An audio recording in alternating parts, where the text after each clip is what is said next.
আজকে তোমাদের সাথে শেয়ার করব নিরামিষ বাঁধাকপির রেসিপি।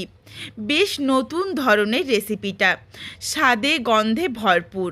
বাড়িতে অবশ্যই একবার হলেও এইভাবে নিরামিষ বাঁধাকপি বানিয়ে দেখো। গরম ভাত হোক বা রুটি, লুচি, পরোটা, যে কোনো কিছুর সাথেই দুর্দান্ত লাগে খেতে। তবে বন্ধুরা, বাড়িতে অবশ্যই একবার হলেও এইভাবে বাঁধাকপি রান্না করে আমায় কমেন্ট করে জানাতে ভুলো না কিন্তু রেসিপিটা তোমাদের কেমন লাগলো। নমস্কার বন্ধুরা, শুভমিতা ব্লগে সবাইকে স্বাগত জানাই। তাহলে চলো আজকের এই বাঁধাকপির রেসিপি দেখে নেওয়া যাক। আর রেসিপিটা কেউ স্কিপ করো না। স্কিপ করলে আমি কি পদ্ধতিতে রেসিপিটা বানালাম বা কী মশলার অ্যাড করলাম সেটা তোমরা মিস করে যাবে। তখন হয়তো রেসিপিটা খেতে এতটা ভালো হবে না। এখানে আমি প্রথমেই কয়েকটা আলু নিয়েছিলাম। আলুগুলোকে একটু ডুমো করে কেটে নিয়েছি। এইভাবে বাঁধাকপির তরকারিতে যদি একটু বড় টুকরো করে আলু দেওয়া হয়, সেটা কিন্তু দেখতেও যেমন ভালো লাগে তেমন খেতেও বেশ ভালো লাগে। বাঁধাকপিটা একদম ঝিরিঝিরি করে কেটে নিয়েছি, ধুয়ে পরিষ্কার করে জলটা খুব ভালোভাবে ঝরিয়ে রেখেছি। আলুটাও ঠিক এইভাবে টুকরো করে ধুয়ে পরিষ্কার করে জলটাকে ঝরিয়ে রেখেছি। এরপর চলো প্রথমেই একটা স্পেশাল ভাজা মশলা বানিয়ে নিই। যেই মশলাটা এই রান্নাটাতে ব্যবহার করলে স্বাদ ও গন্ধ খুবই সুন্দর আসে। তবে ঠিক কোন কোন সময় মশলাটা ব্যবহার করতে হবে এটা জানাটাও কিন্তু খুব জরুরি। তা না হলে মশলার সঠিক স্বাদ ও গন্ধ পাওয়া যায় না। কড়াই গরম করে প্রথমে দিয়েছিলাম একটা তেজপাতা, দুটো ছোটো এলাচ, 3-4টের মতো লবঙ্গ, অল্প একটু দারচিনি স্টিক আর 5-6টার মতো গোলমরিচ। এগুলোকে প্রথমে আগে কড়াইয়ের মধ্যে দিয়ে কিছুক্ষণ একটু নাড়াচাড়া করে নিয়েছি। তার কারণ এই মশলাগুলো ভাজতে সময় লাগবে। এগুলোর থেকে যখন সুন্দর একটা হালকা মিষ্টি গন্ধ আসছে, এরপর দিয়ে দিলাম 1/2 চামচ পরিমাণে 5 ফোড়ন। এখানে দেখো আমি গোটা ধনেটা তোমাদের দেখাচ্ছি, কিন্তু এখানে ব্যবহার করছি না। তার কারণ আমি ফ্রেশ ধনেপাতার ব্যবহার করব।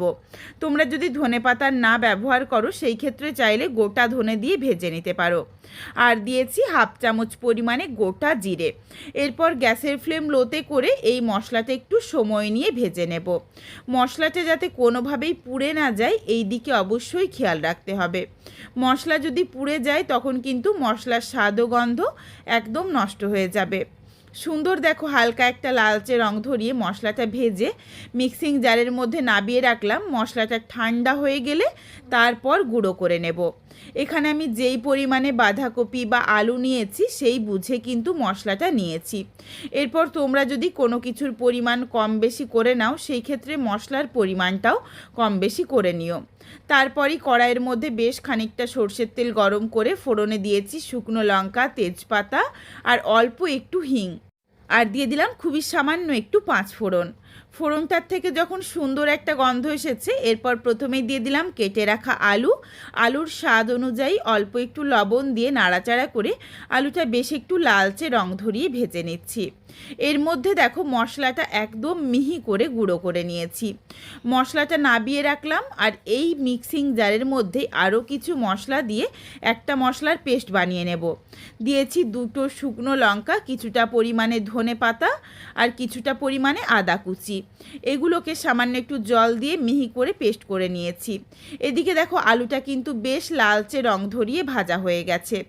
আলুটা ভাজা হয়ে যাওয়ার পর দিয়ে দিয়েছি বড় সাইজের একটা টমেটো কুচি। টমেটো দিয়েও নাড়াচাড়া করে একটু হালকা করে ভেজে নিচ্ছি। আর এর সাথে দিয়ে দিলাম বেটে রাখা মশলার পেস্ট। জল দিয়ে দেখো একদম মিহি করে মশলাটা বেটে নিয়েছিলাম। মশলার পেস্ট দিয়ে নাড়াচাড়া করে এরপর কিছুক্ষণ সময় নিয়ে মশলাটা কষিয়ে নেব। অবশ্যই গ্যাসের ফ্লেম লোতে করে একটু কষিয়ে নেব যাতে ভালোভাবে মশলাটা কষানো হয়। আর এই সময় দিয়ে দিচ্ছি ভেজে গুঁড়ো করে রাখা মশলার অর্ধেকটা। বাকি অর্ধেকটা রেখে দিলাম, পরে ব্যবহার করব।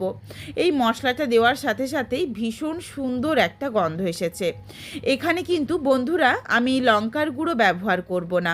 তার কারণ বেশ খানিকটা গোলমরিচ নিয়েছিলাম যেটা ড্রাই রোস্ট করে গুঁড়ো করে রাখা রয়েছে। আর কয়েকটা শুকনো লঙ্কা 2টো বেটে নিয়েছিলাম। এরপর তোমরা যেমন ঝাল খাবে সেই বুঝে গোলমরিচ আর শুকনো লঙ্কাটা দিয়ে নিও। মশলা কষাতে কষাতেই দিয়ে দিয়েছি পরিমাণ অনুযায়ী হলুদের গুঁড়ো দিয়ে নাড়াচাড়া করে আবারও বেশ খানিকক্ষণ সময় নিয়ে মশলাটাকে কষিয়ে নিচ্ছি।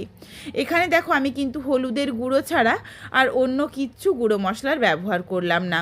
তোমরা যারা কালারটা একটু সুন্দর করতে চাইছো, লালচে রং, তারা চাইলে কাশ্মীরি রেড চিলি পাউডার দিতে পারো। তবে আমার মনে হয় এই রেসিপিটা এই রকম একদম হালকা কালারই দেখতেও ভালো লাগে, খেতেও ভালো লাগে।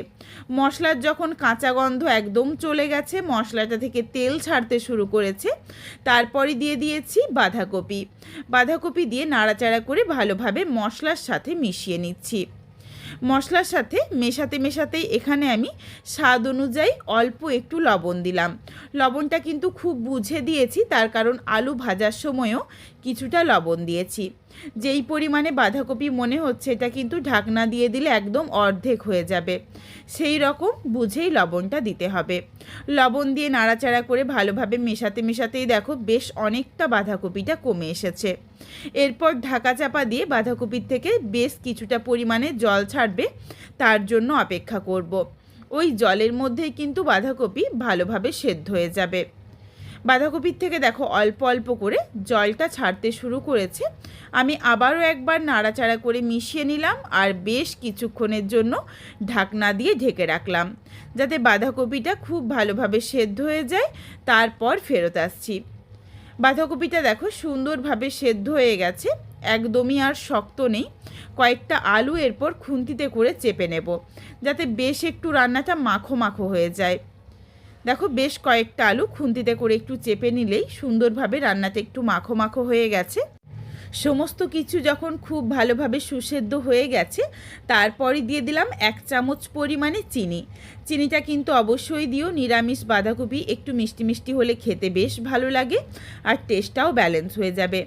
চিনি দিয়ে নাড়াচাড়া করে মিশিয়ে দিয়ে দিলাম ভেজে গুঁড়ো করে রাখা মশলাটা দিয়ে আবারও একবার ভালোভাবে মিশিয়ে নিয়েছি। এই মশলাটা দেওয়ার পর আবারও প্রায় 1 থেকে 2 মিনিটের মতো একটু রান্নাটা করে নিয়েছি। যেটুকু জল ছিল সেই জলটা ভালোভাবে শুকিয়ে গেছে আর বাঁধাকপিটা দেখো সুন্দরভাবে রেডি হয়ে গেছে।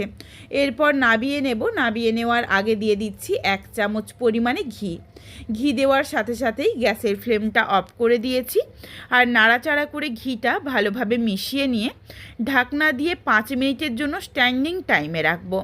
তারপর রেসিপিটা নাবিয়ে নিচ্ছি। এই ভাজা মশলা আর ঘিয়ের একটা ভীষণ সুন্দর গন্ধ এসেছে, খেতেও কিন্তু দুর্দান্ত লাগে। তোমরা এইভাবে নিরামিষ বাঁধাকপি কিন্তু খিচুড়ির সাথেও দিতে পারো বা যে কোনো ঠাকুরের ভোগের রান্নাতেও কিন্তু একবার হলেও এইভাবে নিরামিষ বাঁধাকপি রেসিপিটা বানিয়ে দেখো, বেশ ভালো লাগবে খেতে যে কোনো কিছুর সাথেই। বন্ধুরা বাড়িতে অবশ্যই একবার হলেও এই রেসিপিটা বানিয়ে আমায় কমেন্ট করে জানাতে ভুলো না রেসিপিটা তোমাদের কেমন লাগলো। রেসিপিটা তোমাদের যদি ভালো লাগে তাহলে লাইক করো, শেয়ার করে বন্ধুদের দেখার সুযোগ করে দিও।